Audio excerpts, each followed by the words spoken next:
Hello दोस्तों, कैसे हैं आप लोग। आपका फिर से स्वागत है हमारे कोडिंग पांडा यूट्यूब चैनल पे। आज के इस वीडियो में we are going to cover one of the most important bitwise operator, XOR. जी हाँ दोस्तों, आप इसका यूज मल्टीपल क्वेश्चंस को यूज करने में कर रहे होंगे। आज के इस वीडियो में हम देखेंगे कि एग्जैक्टली हाउ इट वर्क्स, इसके प्रॉपर्टीज क्या क्या हैं और कुछ एग्जाम्पल प्रॉब्लम्स भी हम लोग सॉल्व करेंगे। आई होप आप भी एक्साइटेड होंगे मेरी तरह। Let's get started.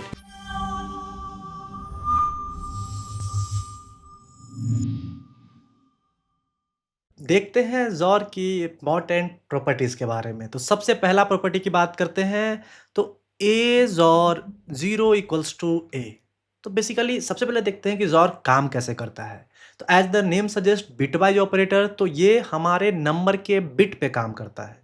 लाइक सबसे पहले तो जॉर गेट के प्रॉपर्टीज के बारे में आपको पता होगा कि if you will pass 0 0 it will return you 0, you will pass 0 1 it will return you 1, if you will pass 1 0 it will return you 1, if you will pass 1 1 it will return you 0। अगर input ये है तो output आपका ये होगा। ठीक है, तो this is the property of XOR gate.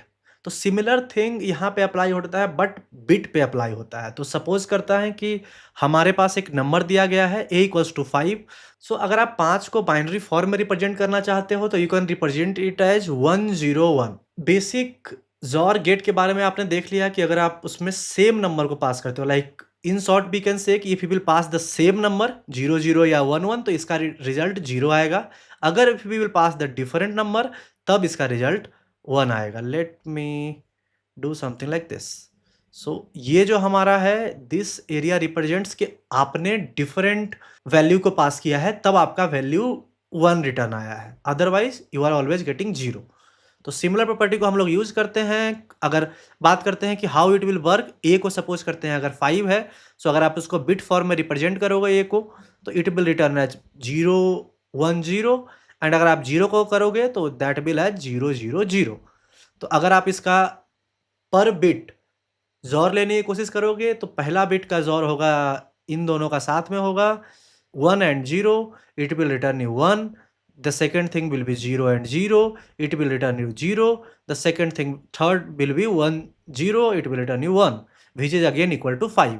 तो मतलब क्या है कि इन शॉर्ट वी विल से कि अगर कोई नंबर का जॉर आप 0 के साथ लेते हो तो दूसरा नंबर क्योंकि ऑलवेज 0 है, अगर बाइनरी फॉर्म में रिप्रेजेंट करें तो जो आपका नंबर है लाइक 1 है तो 1 रह जाएगा, 0 है तो 0 रह जाएगा। It means A simply A के बराबर ही होगा। तो A XOR 0 will always be equals to 0। Similar बात कर लेते हैं हम लोग ए जॉर ए की। तो अगर हम बात करते हैं कि 5 का जॉर हम लोग 5 के साथ ही लेंगे क्योंकि all the bits are same, तो जॉर गेट क्या रिप्रेजेंट करेगा, जॉर गेट क्या आपको आउटपुट देगा as A XOR, all value will be 0, all the places will be 0, तो it will result in overall value to be 0। तो किसी भी नंबर का उसी भी नंबर के साथ जॉर लेंगे तो ये आपको 0 रिटर्न करेगा। These two are the most important property of the XOR जिसका आप फ्रिक्वेंटली यूज करोगे प्रॉब्लम सॉल्विंग में। आगे की बात करते हैं तो क्यूमुलेटिव प्रॉपर्टी भी होल्ड करता है जॉर।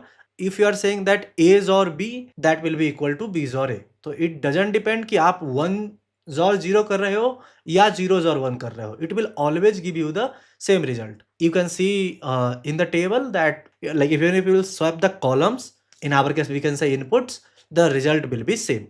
Next thing क्या है कि associative property को भी hold करता है। यहाँ पे associative property के बारे में I have not mentioned, but associative property means that if you want to do something like this, A's or B's or C, it will be equals to A और B और C। तो associative property को भी ये hold करता है, that you can do. Apart from that last की बात करें तो ये भी एक प्रॉपर्टी है, अगर आप ए का बी के साथ जॉर लेते हो और फिर से वापस से बी के साथ जॉर लेते हो तो व्हाट विल हैपन, बी और बी आपस में कैंसिल हो जाएगा और लास्ट में आपका रिजल्ट बचेगा ए। तो ये प्रॉपर्टी आप यूज कर रहे होंगे if you want to swap two numbers without using extra variable। पहले आपने किया होगा उसको प्लस एंड माइनस के हेल्प से, and you can also do it using this property. So this is a homework for you कि आपको वो क्वेश्चन सॉल्व करना है, swap two number without using any extra space using this property of this XOR. I hope XOR के concepts clear होंगे। Now let's directly jump into the question. हम लोग समय ना गवाते हुए डायरेक्टली क्वेश्चन की तरफ चलते हैं and let's solve it right away. Let's see कि प्रॉब्लम स्टेटमेंट हमसे क्या कहना चाह रहा है। The problem statement is saying that you are given an array nums containing n distinct number in the range 0 to 1। Return the only number in the range that is missing from the array. अब क्या है, हमारे पास 0 से लेके n तक सब number है। तो आई एम सपोजिंग कि कोई एक n नंबर है, 0 1 2 and going up to n। तो हमारे पास हर एक नंबर मौजूद है सिवाय एक नंबर के। So one of the number is missing, we have to find it. कैसे फाइंड कर सकते हैं? Taking a pause. Correct, we can use like intuitively. हम लोगों को पता चल चुका है कि यहाँ पे एक नंबर मिसिंग है। We can directly use XOR. XOR को कैसे यूज करके यूटिलाइज कर सकते हैं, लेट्स सी। सो अगर हम बात करते हैं कि यहाँ पे सिर्फ एक नंबर मिसिंग है, तो I am writing one number missing. तो व्हाट वी कैन डू कि we have given a set of array. एक और सेट ऑफ एरे हम बना सकते हैं जिसमें कि 1 2 सारे नंबर का, इसमें कोई भी नंबर मिसिंग नहीं हो।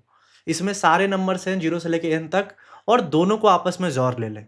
तो इसमें होगा क्या, सपोज करते हैं कि 0 0 का जोड़ लोगे, कट मतलब आपस में कैंसल आउट हो जाएंगे। 1 1 आपस में कैंसल आउट हो जाएंगे। 2 2 आपस में कैंसल आउट हो जाएंगे। Every number will be cancelled out except the one which is missing in this. So ये नंबर जो इसमें मिसिंग है इसमें तो मौजूद होगा। लाइक सपोज करते हैं कि 5 जो है इसमें नहीं है। लाइक 4 के बाद डायरेक्ट 6 है। 4 5 6 है। अब यहाँ पे क्या है कि 4 4 कट सब कुछ 0 दे देगा, 0 0 0 0। यहाँ पे आउटपुट आएगा 5 0 0 0। ओवरऑल आउटपुट क्या आ जाएगा हमारे पास, 5, which will give us the desired result. तो सिंपल सा बात है कि एक आपके पास 0 से लेके n तक दिया गया है, दूसरे आप 0 से लेके n तक उसको ज़ोर कर दोगे ताकि आपको वो नंबर जो मिसिंग है पता चल जाए। Every number will cancel out itself except the one which is missing. Code करते हैं direct. So here you can see कि the same problem. So I am writing the code. Answer में I am storing XOR of the entire array. अब हम क्या कर सकते हैं, सिंपली डिस्कस करा, यहाँ पे हमारे पास नम्स एरे का जोर आ चुका है। Now what we have to do, we have to XOR it again from like all the numbers from 0 से n। कर लेते हैं। 4 int i equals to 0, i less than equals to n, i plus plus. Similar करेंगे यहाँ पे, answer जोर equals to i। ठीक है, हम लोगों ने क्या किया कि पहले नम्स एरे का पूरे का जोर ले लिया। After that we have taken XOR from 0 से लेके n तक। अब होगा क्या, मतलब इंट्यूटिवली अंदर में क्या हो रहा होगा कि सारे नंबर एक दूसरे को कैंसिल कर देंगे। जो कि मौजूद है, जो मौजूद नहीं है वह हमारे पास एज ए रिजल्ट बच जाएगा। Let's return answer, submitting it. Great. So यहाँ पे हमने ये क्वेश्चन सबमिट कर लिया जहाँ पे हम लोग को डिटरमाइन करना था कि जो नंबर मौजूद नहीं है उसको प्रिंट करना था। सो एक और बहुत से प्यारे क्वेश्चन को करते हैं जो आप फ्रिक्वेंटली आपके सामने आ रहा होगा। लेट्स सी कि how we can solve that problem. Let's see कि क्वेश्चन क्या कहता है, सिंगल एमंग डबल्स। मतलब कि आपको एक एरे दिया गया है इन पॉजिटिव इंटीजर्स का, उसमें सारे एलिमेंट्स 2 बार आ रहे होंगे, बट एक ऐसा नंबर होगा which will occur only once and you have to find that number. एक प्लस पॉइंट इसका क्या है कि एरे जो है सॉर्टेड है। ये एक प्लस पॉइंट है इस क्वेश्चन का।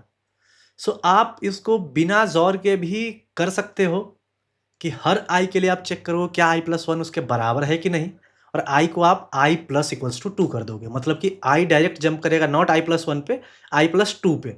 तो वैसे कर करके आप चेक कर रहे हो कि अगर जिस भी एलिमेंट का अगला एलिमेंट उसके बराबर नहीं है, इट मीन्स वही एलिमेंट एक बार आया है। चलो डायरेक्टली कोड करके सबमिट कर लेते हैं, we will not waste time on that.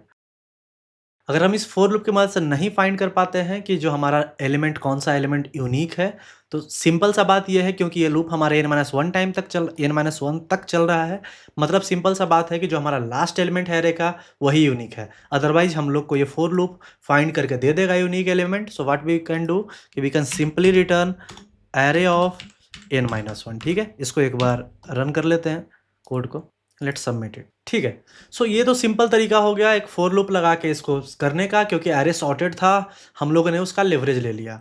But suppose करते हैं कि हमारा एरे सॉर्टेड नहीं है हर एक केस में, क्योंकि अभी हम ज़ॉर पढ़ रहे हैं, तो ज़ॉर का हेल्प कैसे ले सकते हैं। अब अगर एरे सॉर्टेड नहीं होता तो एरे को पहले सॉर्ट करना पड़ता, फिर हम ये लगा सकते थे, जो कि अप्रोच हम लोगों ने अभी लगाया। So I am just commenting it out. What I will do, I will use a XOR operator. So similar thing I will be using, answer equals to 0, for loop हम रन कर रहे होंगे I 0 से लेके n तक, और हम लोग क्या करेंगे, answer XOR equals to array of I, और हम लोग लास्ट में रिटर्न कर देंगे आंसर। तो सिंपल सा बात है कि सारे एलिमेंट्स एक दूसरे को कैंसल आउट कर देंगे, जो एलिमेंट रिपीट हुए हैं बस वो एलिमेंट बच जाएगा जो कि यूनिक है। Let's compile the code, let's submit it.